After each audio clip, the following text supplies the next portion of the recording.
Ng'ennaku z'omwezi 24 omwezi ogw'omunaana omwaka guno kaali kaseera kakwetwatwanya mu Parliament olw'ababaka obutakkiriza kiteeso eky'okuggyawo ekkomo ku myaka gy'abalamuzi n'abakozi abalala aba gavumenti ekyaleetebwa omubaka w'e Nakifuma Robert Ssekitoleko Kafeero. Wano n'abamu ku babaka naddala ab'oludda oluvuganya gavumenti kate basuulibwe mu katego olw'obutamanya okuwagira ekiteeso kino eky'omubaka Ssekitoleko.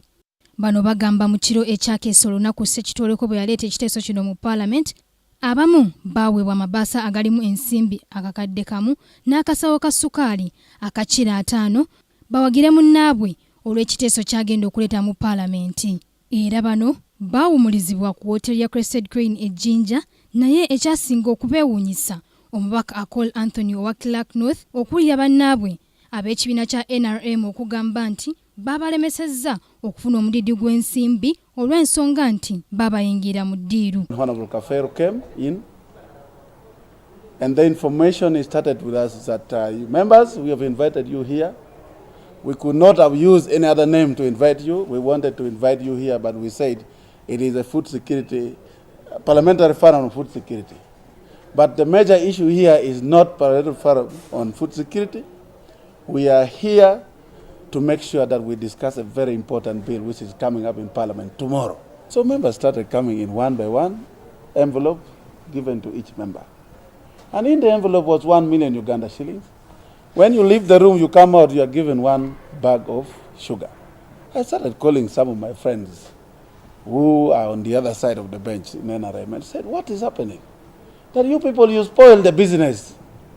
We were supposed to be given more than this money, but because of your presence, they could not give the money as total, so they opted to give only 1 million now. Ababaka asaanidde okuteesa mu mazima n'obwenkanya abaalayira wali mu Parliament ne baga nti buli kiseera bajja kulwanirira ssemateeka wa Uganda omukuuma butiribiri era bajja kuyimirirawo ku mazima bwe batandise okulabika nga bali mu kisinde ekigulirirwa. Wabula omubaka Gilbert Olanyo wa Clark South agamba nti beeraliikirivu Parliament eno ey'ekkumi eyinza obutabeeramu mulamwa olw'ababaka abamu abazze okuliisa embuto zaabwe naye si kuteeseza ggwanga. It is true that our members of Parliament, our fellow members of Parliament, they are strictly here looking for money.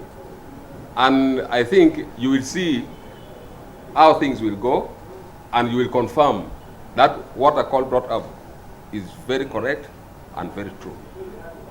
I am telling you, I think the 10th Parliament is going to be more worst. Wabula omubaka Ssekitoleko tetusobodde kumufuna kwogerako ku nsonga eno kubanga tali mu ggwanga. Kyokka ababaka bano bagamba nti ensimbi zino akakadde akamu akaabaweebwa ne ssukaali baakubireeta mu Parliament biragibwe eri eggwanga ng'enguzi bw'ekyeriisa enkuli mu babaka basobole okuwagira ebiteeso ebitayamba bannayuganda.